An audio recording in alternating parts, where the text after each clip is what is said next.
Can you guys give up your living space for me? It's really cramped with 3 kids, you know? Out of the blue, my sister-in-law showed up at our 2-family home, where my husband and I were living with his parents, bringing her kids along. Both my husband and I were dumbfounded by my sister-in-law's outrageous demand. Lost for words, we were even more shocked when my in-laws took her side. The space you guys are living in is too big for just the 2 of you, isn't it? It's only right as human beings to give it up for this girl and her 3 growing kids. You 2 would be just fine in a storage room. I couldn't take their selfishness anymore. I was at the end of my rope. I needed to bring down divine retribution on them for their selfishness. Determined internally, I responded with a blank expression on my face. All right. As you wish, my husband and I will leave this place. With that, I took my husband's hand, and we moved out of the 2-family home to a modest apartment. A few days after moving, I received a call from my sister-in-law on my smartphone, and instinctively answered. What pierced my ears was the desperate shouting of my sister-in-law. What is this all about? I just got a notice to vacate from the real estate agency. You know something about this, don't you? What did you do? And that was my revenge against them, who had taken over our home. My name is Emily. I'm a remote worker in my 30s, living with my husband, Michael. We met through a blind date. I had been a remote worker for a long time before getting married, and not having many opportunities to meet men, my worried parents set up the blind date without telling me. Initially, I was confused and thought it was none of their business, but the man I met was surprisingly pleasant. We hit it off as we found common topics to talk about, and that led to dating and eventually marriage. The man who became my husband is somewhat timid, but he's a kind person and very reliable. For someone like me, often described as assertive yet inflexible, he has a lot of qualities that I lack. Life with him was going smoothly. His parents lived in the next town over. We weren't living together, but we had a good relationship, occasionally staying in touch and being invited to their house. A few years into our marriage, my mother-in-law started suggesting that we live together. We're getting on in years, and when I think about the future, I get anxious. Hey, if it's not too much trouble, would you like to live together? She said it lightly, without pressuring us, but the in-laws started bringing up the topic of living together more frequently. I understood their concerns about living alone at an old age, and thought living with them might be a good idea since we had a good relationship. However, my husband seemed to have some reservations. Michael, are you against living with your parents? No, I think it should be fine. His indecisive attitude was typical, so I didn't think much of it. Little did I know that this would lead to such a catastrophe. One day, while living a peaceful life, tragedy struck. My parents were involved in a car accident and passed away suddenly. The suddenness of it all left me in a daze. Being an only child, with no close cousins or relatives to rely on, I had no time to grieve as I had to arrange the funeral and deal with other matters. My grandparents had already passed away, so I inherited all of my parents' assets, including a significant amount of money, as well as their house and land. However, I couldn't bring myself to be happy about it due to the grief of losing my parents and the busyness of handling their affairs. My kind husband supported me through it all, staying by my side. And my in-laws also empathized with me, as I couldn't easily express my feelings. Emily, it's okay to cry when you're sad. You suddenly lost your parents, and it's natural to be sad. There's a lot to do, I know, but you need to accept your feelings first. Hearing my mother-in-law say this made me realize that I hadn't cried since my parents passed away. And finally, I was able to cry my heart out. After my parents' funeral and settling the inheritance matters, my in-laws started to visit our house more frequently and bring us gifts. If it bothers you, feel free to tell us, okay? My mother-in-law said this with a wry smile, but I felt truly saved by the presence of my caring in-laws. Gradually, I came to think of them almost like my own parents. Then one day, as usual, while having tea and chatting at our house, my mother-in-law brought up the topic of living together again after a long time. Hey, about living together, even though you have Michael, you must feel lonely without your parents, Emily. Would you seriously consider living with us? We really want to live with you and Michael. Of course, it's fine if you want to wait until you're ready, but could you start thinking seriously about it? Their earnest proposal warmed my heart. After they left, I consulted with my husband who had just returned from work. Your parents suggested living together again. I have to deal with my parents' house anyway, and I was thinking that maybe it's a good opportunity to start living together in a new house built for us all. What do you think, Michael?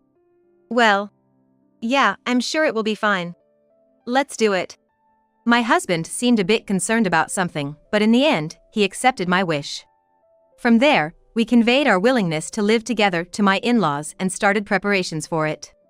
The house I inherited from my parents was old and had concerns regarding earthquake resistance, so we decided to demolish it and build a new duplex for us to live together with my in-laws on the same land.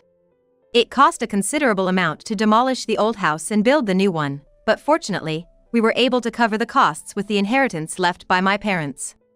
A few months later, a new duplex registered in my name was completed. My in-laws liked the new house, and I felt relieved and started our new life living together with a fresh mind. At first, living together with my in-laws went smoothly. However, gradually, I started to feel a coldness in their attitude toward us. Hey Emily, don't vacuum at such a late hour. It's incredibly noisy. You're home all day, you can clean any time. You need to be more considerate of us in your daily life. At first, it was mostly comments about our different living rhythms and noise, but gradually, they started to make more and more critical remarks about household chores. It was nice of you to invite us to dinner, but this food, it's quite plain, isn't it? Could you make something more extravagant next time? Are you lacking in hospitality? I wonder what kind of education your parents gave you. Their cold words pierced through my heart. However, I thought it was due to my own immaturity. They must be scolding me for my own good. I decided to bear it and accept their harsh words. Even so, their sudden change from being kind and warm to this cold attitude gradually started to bring me down. When I vented to my husband, it seemed like he had an idea what was going on. So that's what's happening. No, Emily, it's not your fault. You're doing your best managing the house while working, and you're the ideal wife for me. So, don't let anything they say bother you, okay? My husband's smile and kind words healed my wounded heart a bit. However, he also seemed to find it difficult to speak up or go against his parents, so the fundamental issues remained unresolved. Gradually, the mistreatment from my in-laws escalated from words and attitudes to financial matters. They stopped contributing to the living expenses and utility bills that we used to split. You and Michael are both working, so you have money. It's outrageous for you to ask us, who are living on our pensions, to pay. Don't you think it's cruel? When did you become such unfilial child? With such accusations thrown at us, we had no choice but to bear the financial burden for my in-laws as well. Then one day, a shocking incident occurred. My husband cheated on me, so I divorced him. So let us live here with you. My sister-in-law barged into our house saying this, bringing her 3 young children with her. My husband and I were perplexed, but my in-laws welcomed them with open arms. This is your home too, there's no way we'd refuse. We're actually thrilled to live with our grandchildren. That husband of yours was terrible for cheating. You must be exhausted. Come in and rest first. Yay, thank you. Excuse us for intruding. Despite living under the same roof, my husband and I weren't even asked when my in-laws decided to happily invite my sisters-in-law and their kids to stay. If it were just a short visit, that'd be one thing, but to move them in without asking us. I just couldn't wrap my head around it. Feeling uneasy, I cautiously approached my mother-in-law to talk. This sudden decision to live together with my sister-in-law and her kids, it's a bit. Upon hearing this, my mother-in-law looked like she took it as me being against living with my sister-in-law. Glaring at me with a stern look, she retorted in a cold voice. What? Are you saying she should be left to wander the streets after her husband left her? Even with her young kids? I can't believe how cold-hearted you can be. Are you even human? She spat out these words. Panicking, I tried to explain myself, but she was having none of it. No, that's not what I meant. If we are going to live together, I wish you would have asked for our consent. What's the difference? You just don't want to live with them, that's clear. Besides, they are going to live in our part of the house, so we don't need your agreement. Just mind your own business. Saying that, she firmly shut the door leading to my in-laws' living space, leaving me standing there utterly flabbergasted. I was left feeling stunned by the irrational behavior and justifications of my sister-in-law and in-laws. Living with my sister-in-law and her kids, which started so abruptly, was frankly a nightmare. Her kids would freely enter our living space, running around, making noise, and sometimes breaking things. They didn't listen no matter how many times we told them not to come into our room, and my requests for my sister-in-law to scold them were bluntly dismissed. What? Can you not interfere in my family's matters? And don't you dare scold my kids. It's not that I'm scolding them, I just want them to learn some basic manners, like not going into other people's living spaces carelessly, and not making noise in someone else's house. That's rich coming from you. Living in this house, thanks to Mom and Dad, and now acting all high and mighty. With her face turning red with anger, she shut the door leading to my in-laws' space once again. It seems she has misunderstood that the house is owned by my in-laws, but I couldn't find the courage to correct her. In the end, nothing changed about the kids' behavior. They would barge into my workroom, disturbing my work, making both my professional and personal life chaotic. I was slowly losing my mind due to the daily commotion. Observing the kids, I noticed something. At first glance, they seemed well-dressed, but upon closer inspection, I saw their teeth were riddled with cavities, their nails were bitten down and rough. It was clear they weren't being properly taken care of. Together with their lack of manners, it was apparent that my sister-in-law wasn't taking proper care of them. And my in-laws, perhaps too soft on their grandchildren, didn't seem to be correcting them at all. Ever since my sister-in-law and her kids came, our lives have been turned upside down. I'm really at my limit. Exhausted, I opened up to my husband, who finally shared his long-standing concerns. It seems that my in-laws have always favored my sister-in-law, leaving my husband feeling neglected for a long time. However, my in-laws have a great public image, never letting anyone catch a glimpse of the discord within the family or their own unpleasant traits, always appearing as a happy family of four. After getting a job, my husband moved out and started living on his own, and that's when his parents' attitudes softened, showing more kindness and consideration. This kind demeanor extended to me after marrying him, leading us to believe they had turned over a new leaf. But since we started living together, my in-laws' attitude has been just like when I was a kid. While they dote on their daughter, they don't care about my husband at all. Instead, they look down on him and treat him coldly. This behavior and attitude became more pronounced around the time they accepted their daughter moving in, and my husband realized that his parents' true nature hadn't changed since his childhood. It seems that whether or not they're living with us determines how my parents behave outwardly. If we're not living together, they treat everyone nicely with a perfect facade, but their true colors show when we live under the same roof. I'm sorry for not realizing this sooner and making you go through such a hard time. My husband said, his eyes teeming with tears. Hearing this confession from my husband was a shock to me. I could never have imagined that the kind in-laws I knew before we moved in were just a facade, and that they had been looking down on me all along. I had started to suspect something from their recent attitudes, but hearing the truth made it all the more heartbreaking. However, my husband was a victim just like me, even though he kept silent about it. I couldn't bring myself to be angry at him. Thank you for telling me. It's not your fault, Michael, so please don't apologize. Understanding the true nature of my in-laws, I suddenly felt the inferiority I had towards them vanish. From then on, I secretly began preparing to leave and escape from my in-laws and sister-in-law whenever necessary. A few weeks later, on a holiday, as my husband and I were relaxing in the living room, my sister-in-law made an outrageous suggestion. The place where Mom and Dad live is too cramped. We can't let the kids live freely there. So, how about you give us your living space? Wait, are you telling us to leave this house? Stunned by my sister-in-law's absurd demand, both my husband and I were taken aback. My sister-in-law just snorted in derision. Oh, even a fool like you gets it. That's right, I'm telling you to leave this house. As I was at a loss for words, my mother-in-law appeared behind my sister-in-law. The space you guys are living in is too big for just the two of you, isn't it? It's only natural as human beings to give it to this girl here, who has 3 growing kids, don't you think? My mother-in-law said, smirking. I couldn't hold back any longer and argued back. That's absurd. This is our home too. Where are you telling us to live? I don't care about that. Maybe you can live in a storage room? That would be perfect for just the two of you. My mother-in-law said dismissively, while my sister-in-law eagerly agreed. I felt my patience snap at their audacity. I couldn't take it anymore. I had to mete out divine punishment to these women who did whatever they pleased. Determined in my heart, I responded with a neutral expression. Fine, we'll leave. But we can't move out right away, so please give us a week. We'll be out of here just like you want in a week's time. Saying that, I took Michael's hand and turned our backs to my in-laws and sister-in-law, who were squealing with delight.